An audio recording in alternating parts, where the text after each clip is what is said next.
Hi, everyone. Welcome back to Fluento, everyday English for real life. I'm Anna. And I'm David. Hey, Anna. David, how are you today? You look relaxed.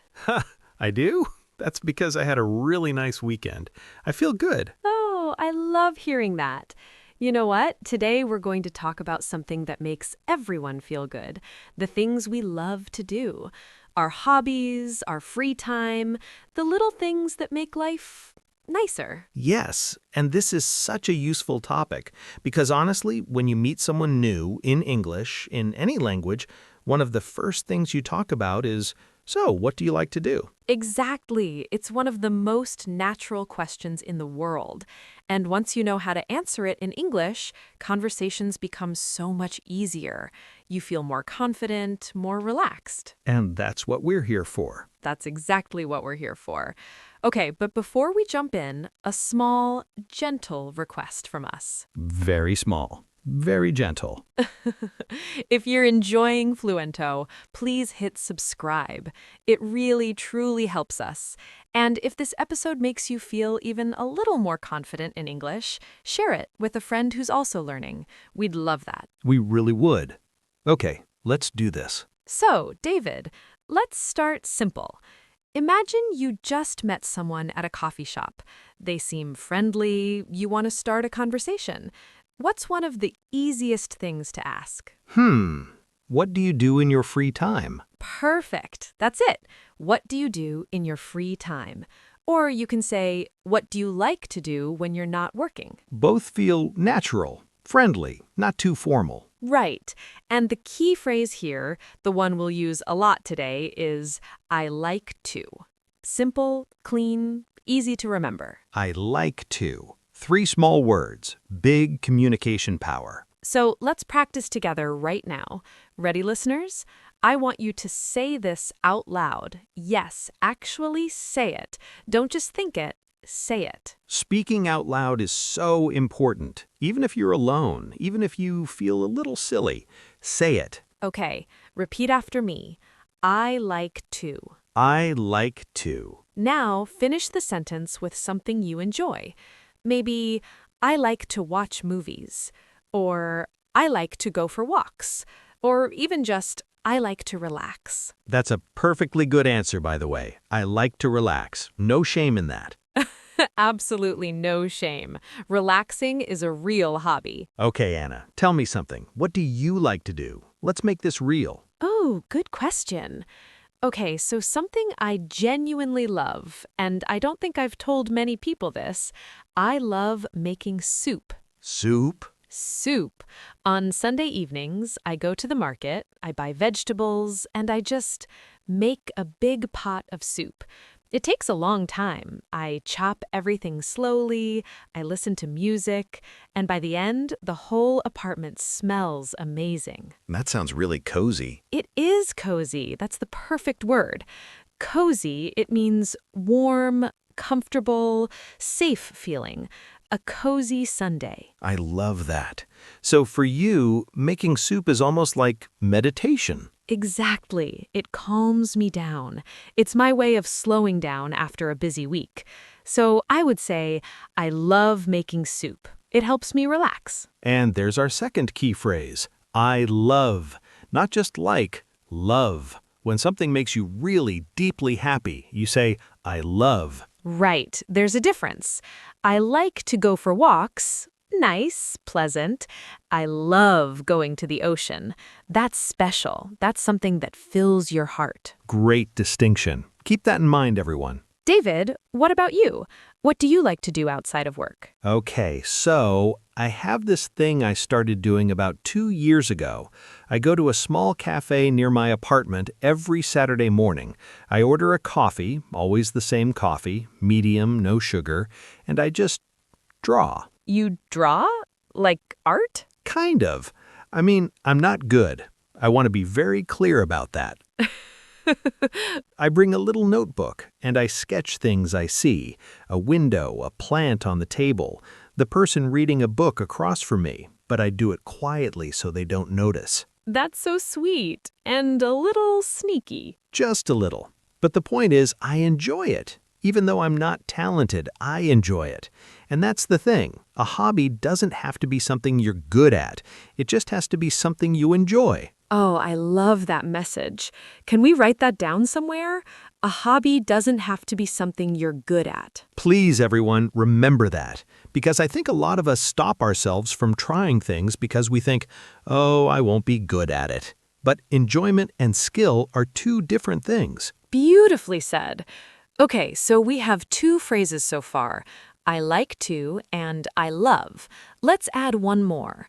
I enjoy. I enjoy, it means the same as I like, but it sounds a little more thoughtful, sophisticated. Yes, like you've really thought about it. I enjoy reading before bed.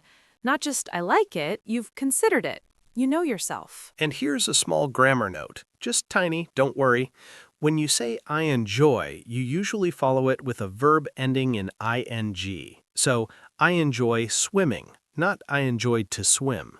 But with I like or I love, you can go either way. I like to swim or I love swimming. Both are correct. English is flexible like that. Isn't that nice? Very nice. Okay, let's practice again. This time, I want you to make 3 sentences. One with I like to, one with I love, and one with I enjoy. Think about your real life. What do you actually do in your free time?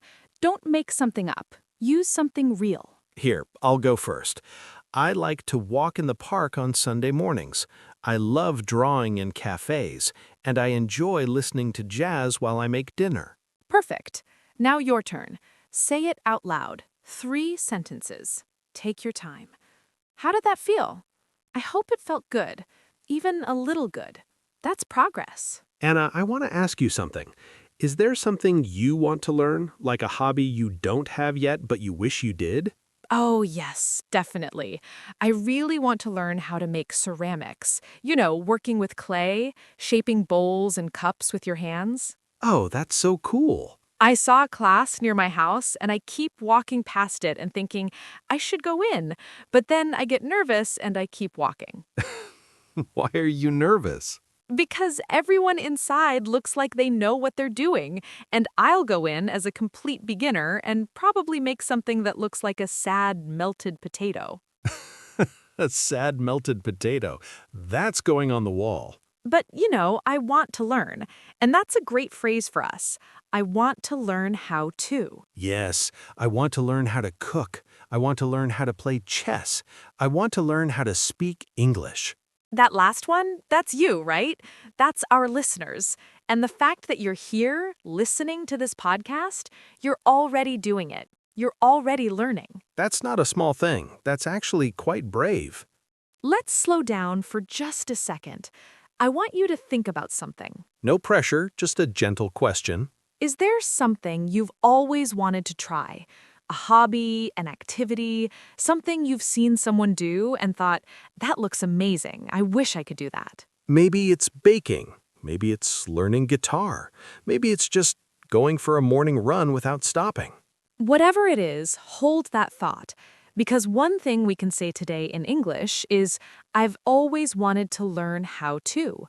That phrase is lovely. It feels personal and honest. I've always wanted to learn how to sail. That one's mine, by the way. Real answer. Sail? Like a boat? Like a boat. Open water, wind, the whole thing. Someday. I love that. Someday.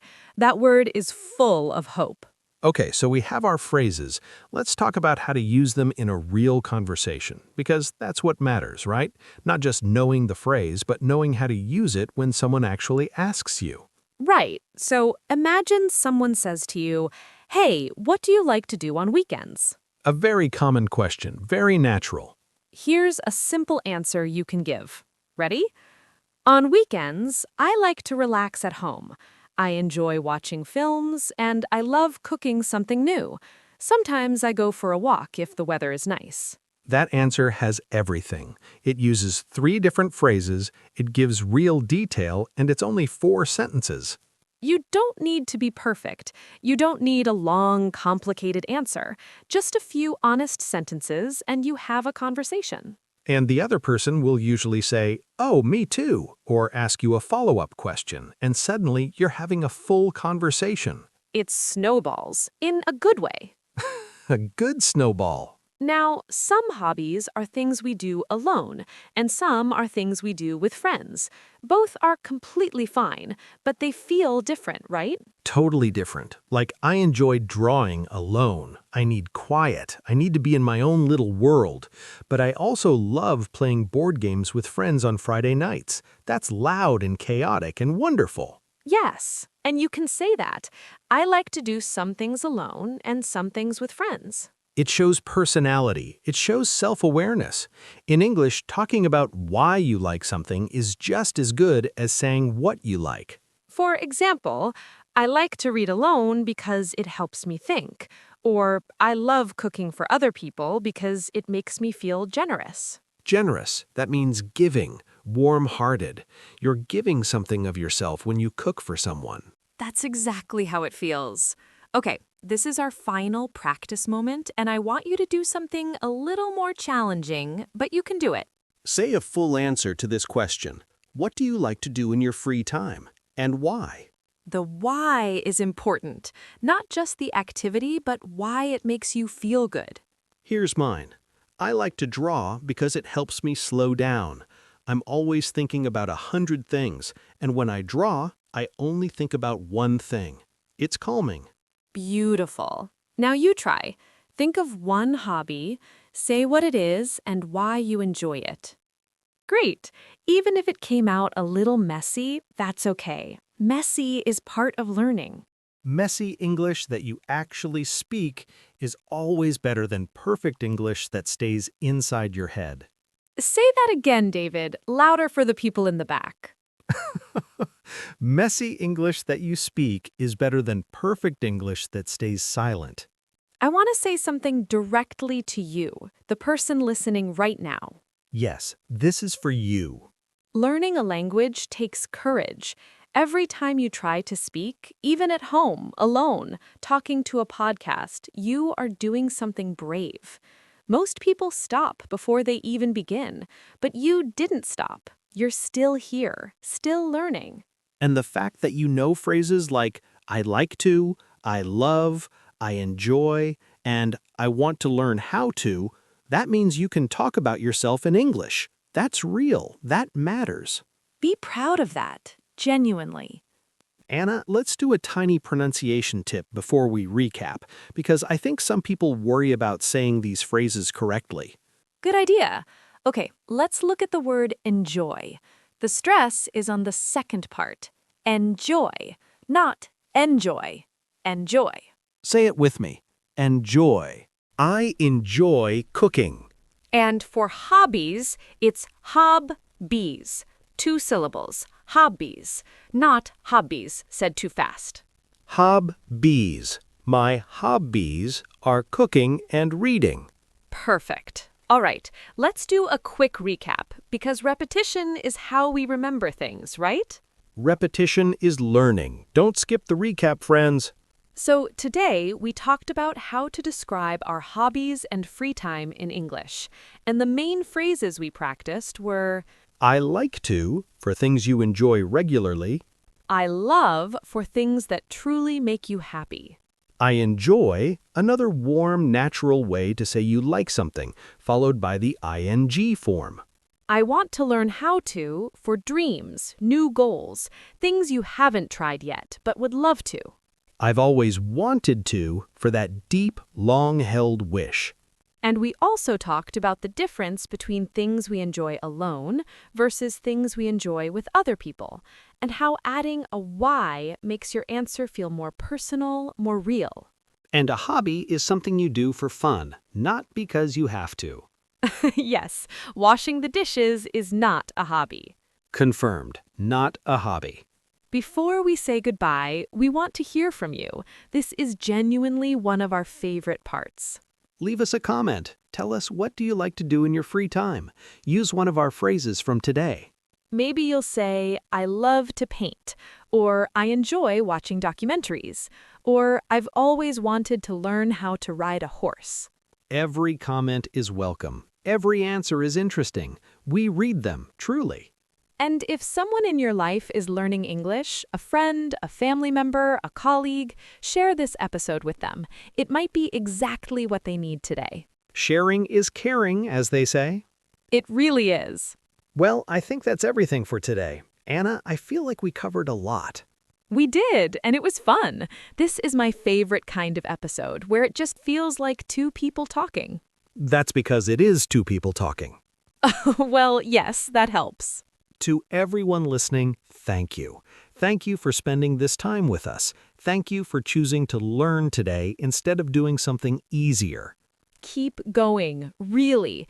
Even on the days when it feels slow or frustrating, keep going. Every episode, every conversation, every sentence you try, it adds up. You are getting better. Even when you can't feel it, you are. We'll see you in the next episode. Take care of yourselves, be kind to yourselves, and enjoy your free time, whatever that looks like for you. Bye for now.